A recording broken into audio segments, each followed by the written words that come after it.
Hi, this is Scott Garibay, and today we're going to talk about Dungeons & Dragons 5th Edition. We're going to talk about lessons from the Sword Coast Adventure Guide. So the Sword Coast Adventure Guide came out in 2015, and it is a Dungeons & Dragons 5th Edition source book, and I just bought it for the first time. Now, D&D 5e came out in 2014. I bought the books. I can tell you exactly where I was. I was at Otakon in 2014, and I was on an escalator, and I saw somebody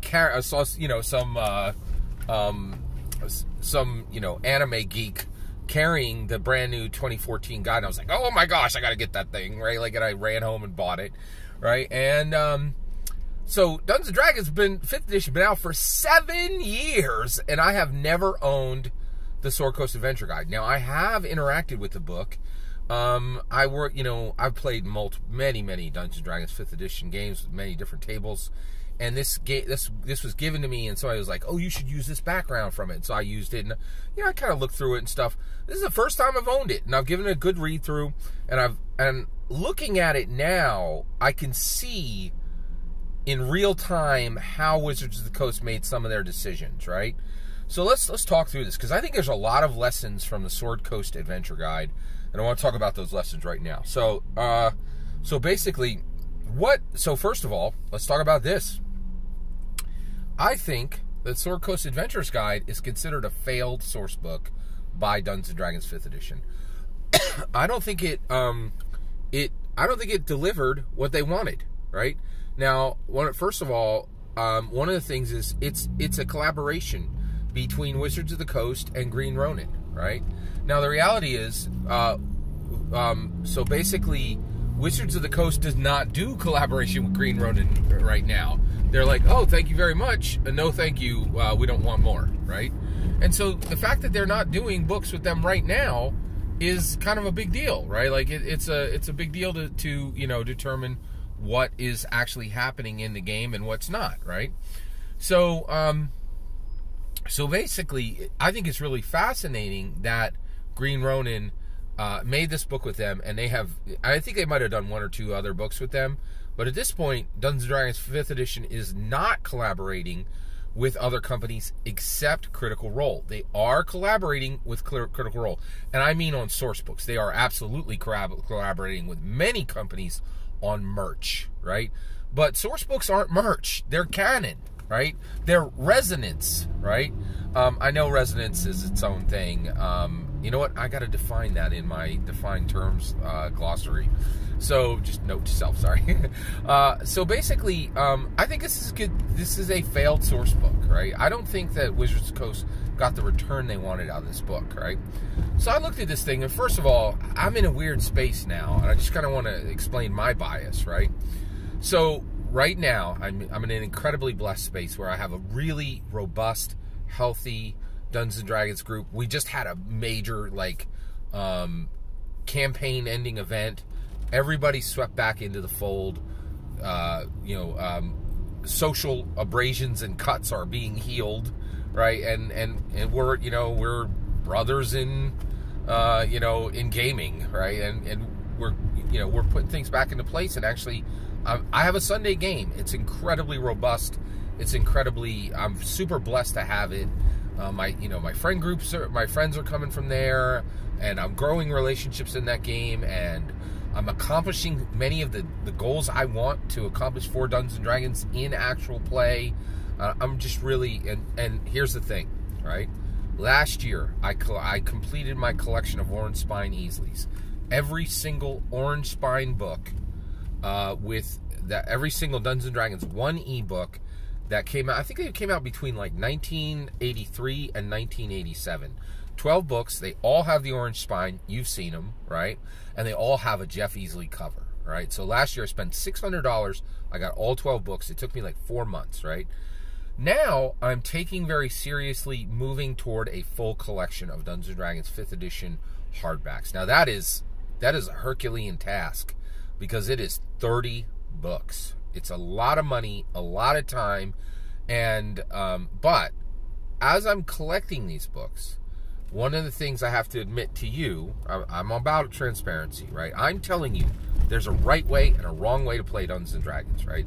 So along with that, I need to be transparent. And when things aren't working on my side, I try to tell you the truth and say, hey, you know, I told you to do X, but Y is happening, right? You know, so, and one of the things is I'm not actually a good arbiter of what a good Dungeons and Dragons book is and what a bad Dungeons and Dragons book is. And the reason why is I just love them all. If it's a terrible Dungeons and Dragons book, it's the event for me, right? I'm seeing, oh, this didn't work in Dungeons and Dragons. How fascinating, right? Like, and I like, what went wrong? Like, and I'm just like, it can be the worst product, and I'm just like, woo, this is great, right? Like, you know, so I love all Dungeons and Dragons 5th edition books equally, you know, like, actually, no, I can't say that. I can't say I love them all equally. I definitely love some more than others, but I love even the bad Dungeons and Dragons 5th books are just precious to me. Precious, shining jewels. And like, it's not a joke. I literally rubbed them on my face once, right? And I'm like, oh, I love that shiny, smooth cover. You know, like, I just love these books. They just bring so much joy to me, whether they're good or whether they're bad, right? Like, now, the ones that are good do bring a lot more joy to me. But like, when I spent retail for Sword Coast Adventure Guide. I bought it at my FLGS, right? And I'm happy to give them the extra money. They deserve it. I really appreciate that they're, you know, moving forward in hard times, and I want to support them, right? So I gave them my $40. I got the Sword Coast Adventure Guide. This thing is the first printing from 2015, still sitting on their shelf, right? And so, you know, and I was just super glad to get it. And so I gave it this read-through, and this thing is not a good book. It is not a good book, all right? Now, here's why. I learned something, okay? Why did this book fail? I think, inarguably, it did fail for them, right? One of the things is Dungeons & Dragons Wizards of the Coast design team is not copying any of the patterns in it, right? So one of the reasons why is, what is this book? Well, it's very 4th edition. And actually, you know what? Forget 4th edition. Nothing's really 4th edition. It's very 3rd edition and very 2nd edition and very 1st edition in that it is a setting lore dump, right? They're like, here's every city, and here's who's the leader of those cities, and here's the population of those cities, and here's what they, you know, what's special about them, blah, blah, blah. Encyclopedia Britannica for D&D, right? And honestly, I love that stuff when I was a kid, right? Like, and actually, not even a kid. I love that stuff when I was 12 years old, to the point when I was probably, okay, you know, 3rd edition ended in like 2008, right? So that's like 38, right? So from when I was 12 to 38, I love that stuff, right? I'm like, give me that lore dump, right? And I would read through it, and I was like, I'm a nerd, and I know all this information about Dungeons & Dragons and the lore of Dungeons & Dragons. And here's the thing. I think what they figured out is, like, people ain't got time for all that nonsense, right? What they were doing, and what Sword Coast Adventure Guide is doing, is it is a guide for the best, most engaged dungeon masters, right? And what Wizards of the Coast realized is your best, most engaged dungeon masters are not your majority. The majority of your dungeon masters are new, unengaged, bad at running, right? And have short attention spans today, right? And the reason why is this world is an attention span assassin, right? We live in a world where your phone beeps and, you know, and it's either like, hey, I'm accepting your date that, you know, I'm accepting the yes for the date you asked me for, and you're like, woo!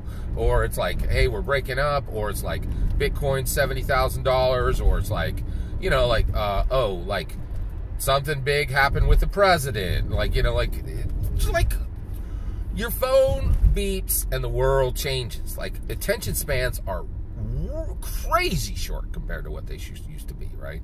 And so these super engaged, talented dungeon masters, there's lots of people out there that are like, they should make the Dungeon Master Guide and all these lore dumps for the best dungeon masters out there, and they're, you know, really engaged, and that should be who they're writing these books for. But the reality is, I want Dungeons & Dragons to grow, right? And I know I would love a book written for me, but that's not good business sense, because there aren't many of me's out there, right? And the people who have come through the crucible to become super engaged, long attention span, really, like, give me that lore dump Dungeon Masters is like 4 people in the world, right? Like, that's it. So really, this model of building a Dungeon Master, building a Dungeons & Dragons 5th edition source book for the most engaged, most talented, super intelligent super capable Dungeon Masters is a bad business model. And Wizards of the Coast realized this. And so one of the things is Strixhaven is 100% a setting book. But well over half the material in it is an adventure, right? And the reason why is as simple as this. It's just pure writing advice. Show, don't tell, right? Sword Coast Adventure Guide is a bunch of telling, right? And boring telling. It's not even telling with annotations like they're doing, like with Volo's Guide to Monsters and Tasha's Guide to Tasha's Cauldron of Everything, and Tasha's Cauldron of Everything, and Xanathar's Guide to Everything, right? I think those are the right names. So, like, that annotation style is brilliant. It puts fun, quirky annotations on top of these lore dumps, because lore dumps are not allowed anymore, okay?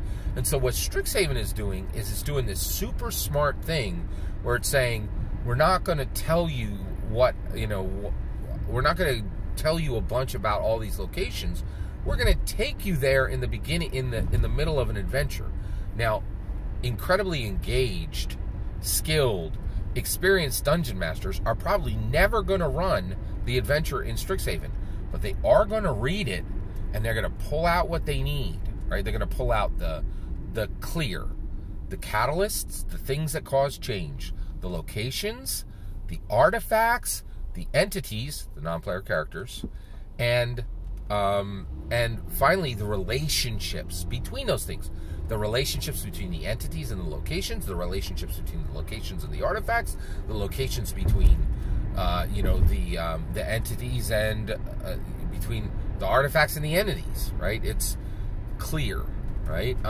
That's a term that comes right out of my tabletop role-playing game, which is called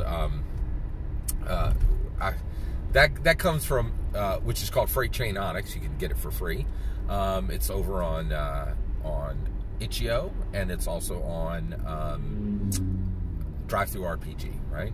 So, but the thing is, so basically, I think what really has happened with sourcebook design is Wizards of the Coast has realized we cannot create books for our most engaged, experienced Dungeon Masters, because it's a bad business model, right? And so just be aware, source books are being written pretty much for the worst Dungeon Masters, which a lot of people in the Dungeons & Dragons community are like, oh, I don't like that. I wish it was written just for me. And I really don't care what happens with the company, right? There are a lot of people who do not care what happens. They're like, what's Wizards of the Coast ever done for me? I don't care if they, go kick rocks. I don't care if they succeed or fail.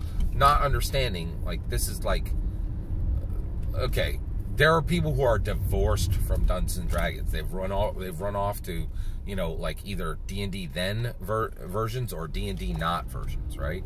But like even divorced people, like if you're a divorced spouse, you still need to like care about the well-being of your spouse, right? Because they care for the child, right? Like, and that's the issue, right? It doesn't matter if you don't care about Wizards of the Coast. They got Dungeons & Dragons right now, right? So if you want Dungeons & Dragons to be healthy, you cannot wish ill will on Wizards of the Coast, right? And I see this a lot. People are like, oh, they're not writing the books for me. And they're forgetting that it isn't, they're not stupid. They're doing this for distinct reasons. The reasons they are doing this is because it is a better business model to make your games. You cannot, lore dumps are no longer allowed. And Sword Coast Adventure Guide is a gigantic lore dump. Now the reality is, I'm going to read and reread many sections of this because I really want to learn more about Neverwinter, Waterdeep, all of it, right? I'm really interested in this 5th edition Faerun, right? But the reality is, I think there were very serious lessons learned from Sword Coast Adventure Guide, And the reality is, this is where we've landed, where you know, the books are being written for the worst dungeon masters, right? Now, if you're an engaged, experienced dungeon master, you can keep clutching onto your pearls and going, oh, if they only wrote books for me. But just, what do you want, right? Do you want a healthy Dungeons & Dragons that's going to be around for 100 years? Or do you want to be selfish and get everything you want now and the game dies 10 years from now, right? And I really think that's where we're landing, right? And I can tell you what I want. I want Dungeons & Dragons around 3 centuries from now. That's my goal, right? And I know not everybody has that goal, but I think it's worth discussing what happened with Sword Coast Adventure Guide, why it was, and I think why it is really considered a failure today. It's a gigantic lore dump, right? And I think Wizards of the Coast figured out lore dumps don't go. You can't sell them anymore. It's just a bad idea, right? And I think they also understand that putting a settings information into an extended adventure in the middle of a book, right, is a much better way of showing and not telling. Oh, that's my opinion. What do you think of the Sword Coast Adventure Guide? Do you have this thing? Have you read it? What's your thoughts? Let me know in the comments below. Please consider liking and subscribing, and have a wonderful millennium.